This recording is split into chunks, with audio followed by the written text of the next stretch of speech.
I knew the exact moment my career at Harding Logistics was dead on the table. It was not when the quarterly projections dipped, and it was not when my late wife Evelyn's portrait was moved from the lobby to the break room hallway next to the fire extinguisher. No, the death certificate was signed. The second Marcia walked into the boardroom, wearing shoes that cost more than our forklift drivers make in a month. She had that specific MBA energy that uses words like synergies, because she did not know how to actually negotiate with a union representative. I sat at the far end of the mahogany table, nursing a coffee that tasted like resignation. I had been running the contracts and compliance division for 20 years. I knew every contract detail because I drafted them. Marcia, my lovely daughter-in-law and newly appointed chief operating officer, did not look at me. She looked through me, busy projecting a slide deck that was 90% stock photos and 10% incorrect data. We haul gravel, Marcia. We do not need a phone application. We need drivers who pass drug screenings. The legacy infrastructure, Marcia said, her eyes finally landing on me like a predator spotting a wounded animal, is holding us back. We have too many redundancies in the back office. Too much paper weight. The room went quiet. The other department heads whom Evelyn hired and I had bailed out of compliance nightmares stared at their pads. They knew legacy infrastructure meant Clarence. They knew paper weight meant the man who actually read the contracts before signing them. I did not flinch. I just took a slow sip of that terrible coffee. Interesting perspective, Marcia, I said calmly. Our legacy infrastructure just saved us $4,200,000 in environmental fines last quarter because I caught a liability loophole in a renewal agreement. But please tell me about your app. Marcia's smile did not falter, but her eyes hardened into a frozen glare. We appreciate the history, Clarence, truly. But Evelyn is gone, and this company needs to evolve. We will be scheduling meetings to discuss future alignments. I think you and I need a special block of time, Dallenman. That is corporate speak. Forget your cardboard box ready. I felt a cold knot of rage. It was the erasure of my work. I was not just Evelyn's widower. I stayed late when Evelyn was sick. I negotiated the merger with private equity 4 years ago when cash flow was tight. I kept the lights on while Marcia curated her social media feed. The meeting dragged on. I watched the chief financial officer, Timothy, avoid eye contact. Jeffrey Potts, the human resources director I had mentored, was typing under the table. They were all in on it. This was a coronation, and I was the old regime. When the meeting adjourned, Marcia stopped by my chair, placing a hand on my shoulder. A gesture meant to look comforting that felt like checking for a pulse. I know this is hard, Clarence, she whispered. Change is scary at your age, but we have to think about the shareholders. We have to trim the fat. Trim the fat. I stood up, smoothing the jacket of my Navy suit. I was 58 years old. I run 6 miles a day, have a mind like a steel trap, and a tolerance for nonsense that was currently redlining. I agree, Marcia, I said, offering her a smile that did not reach my eyes. The shareholders deserve value. Efficiency is key. I look forward to our chat. I walked out of that conference room with my head held high, the sound of her heels clicking behind me like a countdown clock. She thought she was hunting me. She thought I was just the grieving widower holding on to a ghost job. She did not know that I was not just an employee.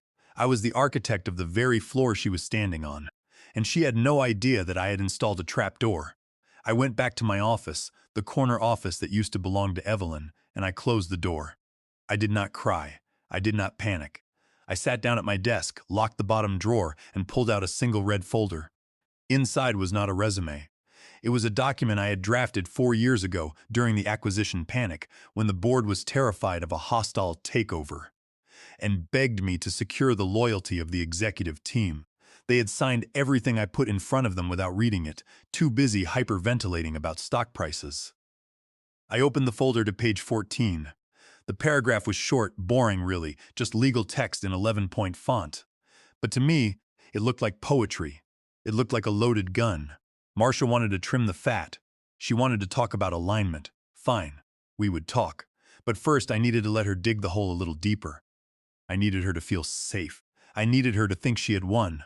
I turned to my computer and saw the first email from Human Resources. Subject, urgent, policy updates and signature required. The game was on. The email from Jeffrey Potts in Human Resources was a masterpiece of passive-aggressive corporate violence. It was flagged high importance and contained a 40-page document attachment titled Employee Handbook and Compensation Restructuring. The body of the email was asking me to sign and return by the end of the day. I did not sign it. Instead, I printed the document. The laser printer in the hallway hummed to life, churning out the pages. I stood there watching the paper stack up, feeling the eyes of the junior analysts on me. The office atmosphere had shifted overnight. It is amazing how quickly a workplace turns into a high school cafeteria when the new leader decides someone is out.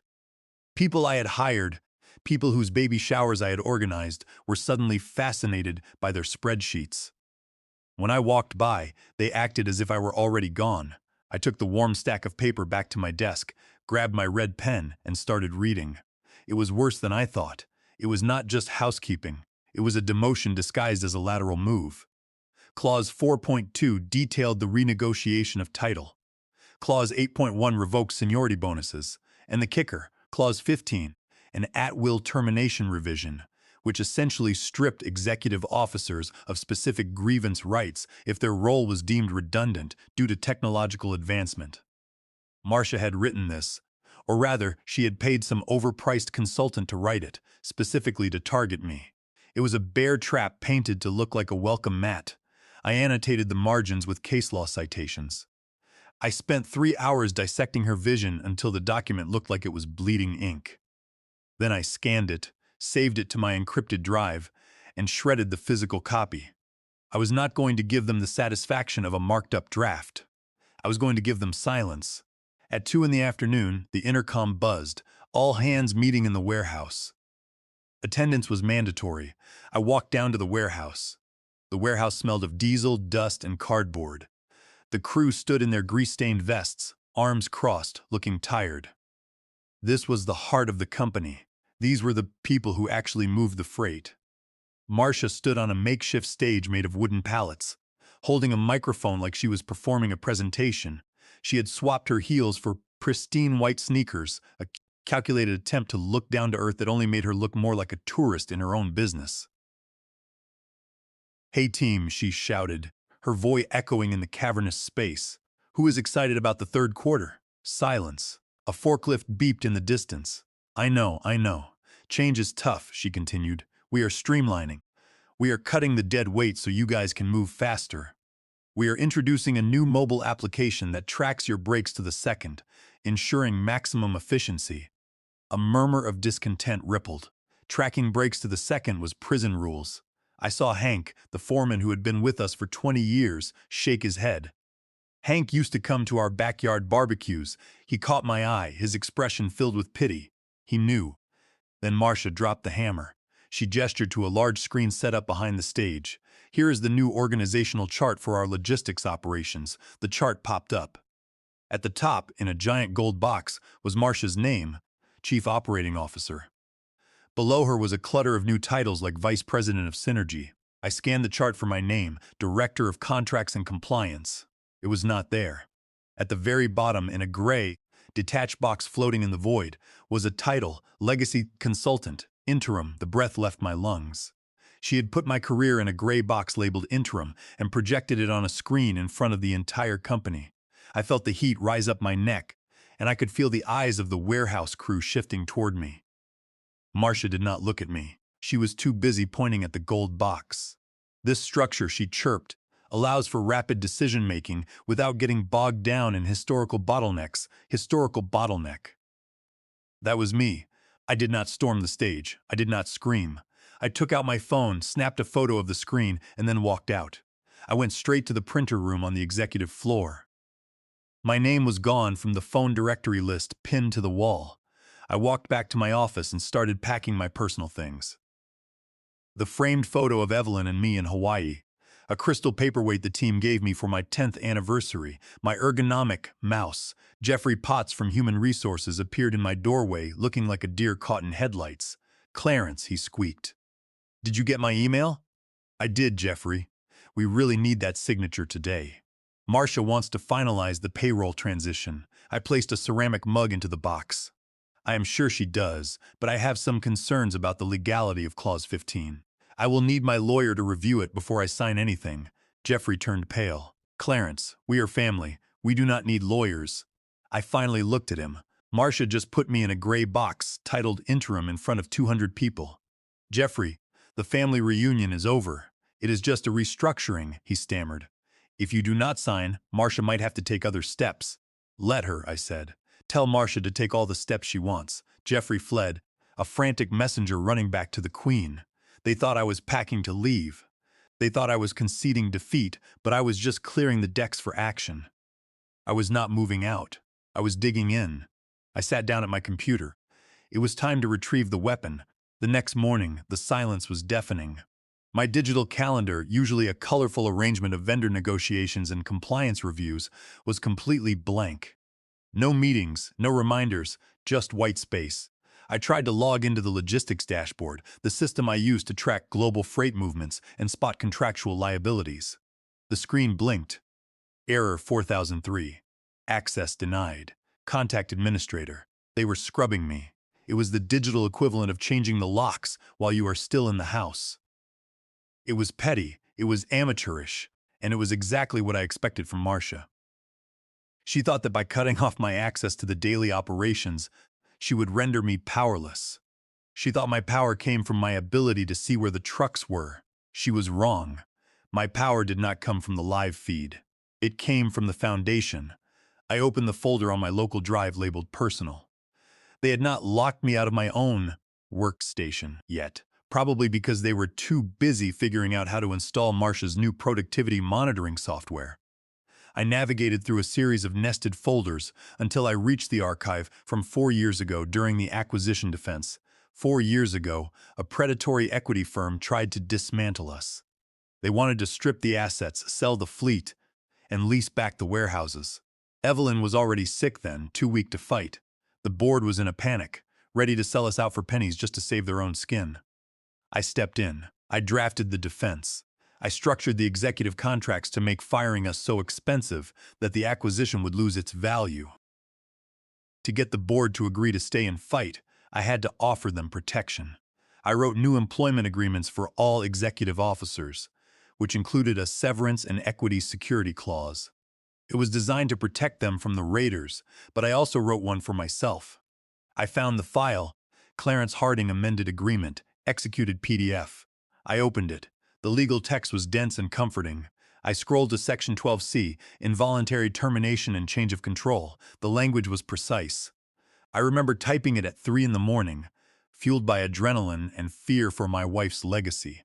In the event of involuntary termination without documented cause, following a significant restructuring or change in executive leadership, the employee shall be entitled to an immediate transfer of equity equivalent to 12% of the company's total valuation at the time of termination, to be vested immediately. In addition, said employee shall retain voting rights on the board of directors for a period of no less than 24 months. At the time, the board signed it because they were terrified of being fired by the raiders. They viewed me as a permanent fixture. They never imagined a world where they would be the ones firing me. Marcia certainly did not know it existed. She was too busy picking out curtains for her new office to read the dusty contracts in the legal vault. I checked the digital signature. It was valid, time-stamped, and notarized. I saved a copy to my phone. I saved another copy to a secure USB drive attached to my keychain. I emailed a copy to my personal email account. Then I did something subtle.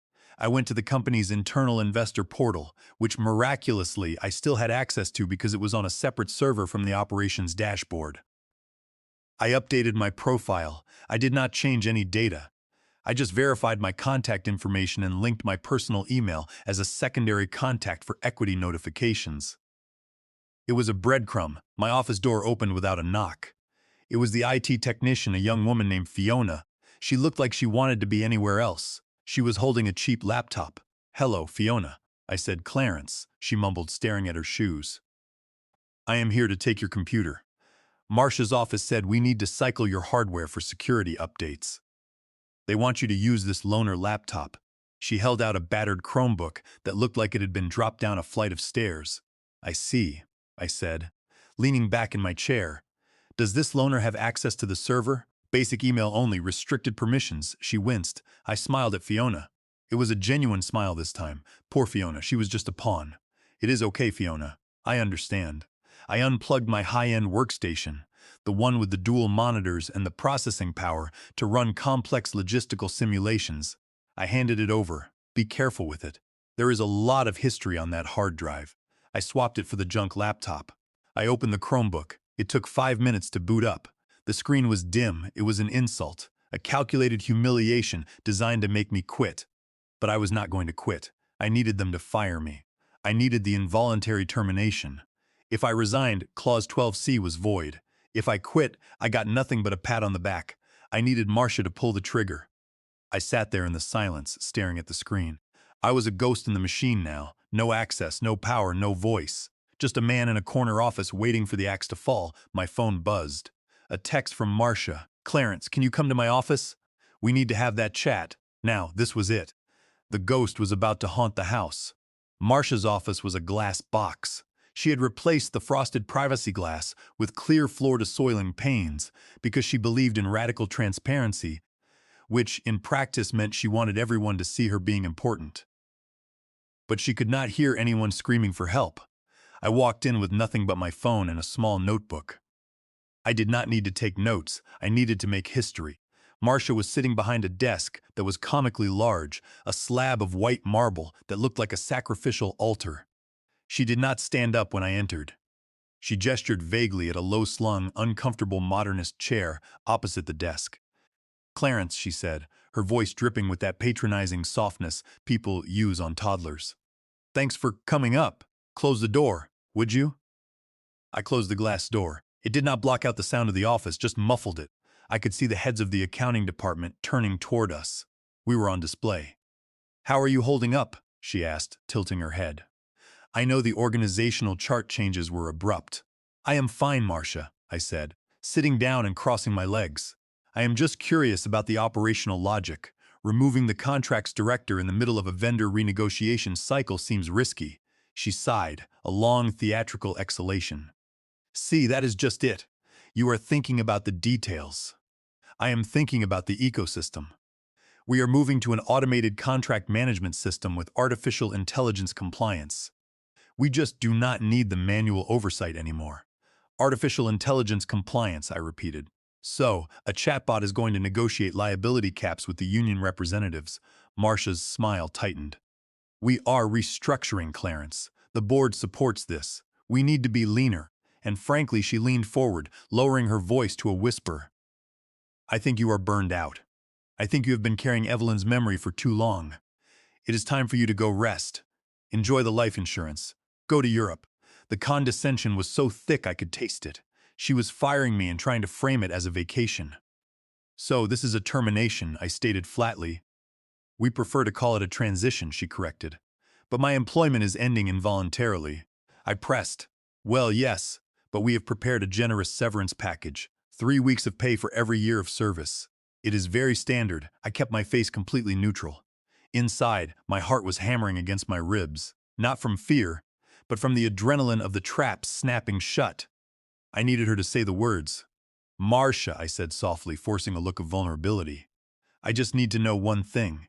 Is this because of my performance? Did I do something wrong? Is there cause for this? Marcia laughed. It was a light, dismissive sound. Oh, of course not. Clarence, you are a workhorse. Everyone knows that. This is not about cause. It is purely structural. We just want to go in a different direction. We want to keep it clean. No black marks on your record, just a clean break. So the official documentation will state termination without cause, I pressed. Absolutely, she said, nodding. I have already instructed human resources. Restructuring due to redundancy. No cause. You can collect unemployment, keep your dignity, the whole 9 yards. I appreciate that, I said. Could you put that in the separation letter just so I have peace of mind? It is already in there, she said, sliding a folder across the marble slab. I have it right here. Just sign the acknowledgement and we can process your check today. I opened the folder. There it was. Notice of separation. Paragraph 1. Employment is terminated effective immediately due to corporate restructuring. Paragraph 2. This termination is not for cause. I looked at the paper. It was the key to the kingdom. I will not sign the waiver of claims just yet, I said. Looking up, I need to take this home and review it. But I acknowledge receipt of the notice. Marcia rolled her eyes. Clarence, it is standard boilerplate. If you do not sign the waiver, we cannot release the severance check. I understand, I said, but I acknowledge that I have been terminated. That is effective now, correct? Yes, effective immediately. You can hand over your badge to security on the way out. I stood up. I did not take the pen. I took the folder. Thank you, Marcia. You have been very clear. It is for the best, Clarence, she called after me. You will see. You are going to be so much happier not worrying about this place. I looked back at her one last time. She was already checking her phone, dismissing me as a problem solved. She looked like a queen on a throne, unaware that the floor beneath her had just dissolved. I think you are right, I said. I think things are going to be very different now. I walked out of the glass box. The entire office was watching. I did not look down. I walked straight to the elevator, pressed the button, and descended to the lobby. I handed my badge to the security guard, Mr. Gable. He looked sad. I am sorry, Mr. Harding, he said. It is not right. Do not worry, Mr. Gable, I said, patting his hand. Keep watching. It is about to get interesting. I sat in my vehicle in the far corner of the parking lot. The engine was off. The silence was absolute. I placed the notice of separation on the passenger seat. I took a picture of the document, specifically the paragraph stating termination not for cause, and Marcia's signature. Then I opened my email client. I had already drafted the message 3 days ago, to the corporate board and the general counsel, Stuart Sinclair. I carbon copied Marcia Pierce. Subject: Notice of Severance Clause Activation and Equity Transfer under Section 12C. I attached the PDF of my amended agreement from 4 years ago and the photo of today's separation notice. I typed the body. Dear board members and council, as of 2:30 this afternoon, I have been terminated from my position without cause, as documented in the notice signed by Chief Operating Officer Marcia Pierce. Pursuant to Section 12C of my agreement executed 4 years ago, this termination immediately triggers the transfer of a 12% equity stake in the company. Please consider this formal notice that I am exercising my right to this immediate transfer. In addition, per the agreement, I am immediately assuming my position as a voting shareholder on the board of directors. Please have the certificates prepared within 48 hours. Regards, Clarence Harding, shareholder. I pressed send. The departing sound was deeply satisfying. I drove to a nearby cafe and waited. Within 14 minutes, Walter Finch, the board chairman, called. His voice was shaking. Is this real? He asked. It is very real, Walter, I replied. You signed it during the acquisition panic. I wrote the protection clauses. He stammered that 12%, combined with the family trust, gave me a controlling block. I told him I did not want a cash buyout. I wanted to save the company from Marcia's incompetence. I hung up and saw Marcia's latest social media post, boasting about restructuring and embracing the future. I updated my profile, changing my headline to voting shareholder and board member. By the time I got home, my phone was melting with missed calls from Jeffrey Potts, Walter Finch, and Marcia. I let her scream into the voicemail. At 7 that evening, a courier handed me an envelope from General Counsel Stuart Sinclair. Dear Mr. Harding, we are in receipt of your notice. Preliminary review confirms the validity of the executed agreement. The board acknowledges your change in status. A capitalization adjustment is being processed. An emergency board meeting has been scheduled for 9 tomorrow morning via video conference to discuss the situation. I smiled. They had folded. If they fought it in court, discovery would reveal their negligence. The next morning, I entered the video conference. Walter Finch looked exhausted. Stuart Sinclair looked defeated. Marcia was in her glass office, looking frazzled. This is blackmail, Marcia spat out. Walter, tell him this is fraudulent. He hid that clause. I did not hide anything, I replied. It was in the executive protection package approved by the committee. You voted for it, Walter. Walter rubbed his temples. I recall the package. I did not realize it applied to Clarence. The definition is broad, I said. But we are here because I hold 12% of the voting stock, which brings me to the agenda. There is no agenda, Marcia shouted. We will buy you out. I am afraid that is not how this works, Marcia. I am a partner now, and partners have rights. I picked up a document. Under our bylaws, Any shareholder holding more than 5% of the equity may call for an immediate vote of no confidence regarding leadership if they have demonstrated fiscal irresponsibility or exposed the company to significant legal liability. You exposed the company to liability yesterday. You terminated a protected officer without cause, triggering a massive equity dilution. That is negligence. Additionally, you terminated several warehouse workers yesterday without the required 60 days of notice under the Worker Adjustment and Retraining Notification Act, also known as the Warnin Act, under Title 29 of the United States Code, Section 2101. This exposes us to class action lawsuits. The room went silent. In addition, I continued, my lawyer Abigail Ross has flagged that you attempted to forge my signature on a dummy waiver form in the Employee Handbook Acknowledgement to cover your tracks. That is a violation of California Penal Code Section 470. Any document obtained through forgery is void ab initio. It is completely invalid from the start. Marcia's mouth fell open. I am formally calling for a leadership review and a motion to remove the chief operating officer, I said. Second, Stuart Sinclair said, Marcia, you triggered a poison pill because you were careless. We cannot have that risk. Walter, call the vote, I said. Walter hesitated, then raised his hand. The other directors raised their hands. Motion carries, Walter said. Marcia, you are on administrative leave pending a forensic audit. Video cut to black. I sat back. Let us talk about that logistics application, I said. It is garbage and we need to kill it. A forensic audit later revealed Marcia had expensed personal vacations and charged fees to her brother's shell company, amounting to $65,000. That was documented cause. She was terminated permanently with no severance and no equity. 6 months later, Jeffrey Potts sent me an email confirming my compensation package. I replied, telling him to file it correctly so it would not get lost in the legal department again. I closed my laptop. The sun was setting. The devil is in the details, they say.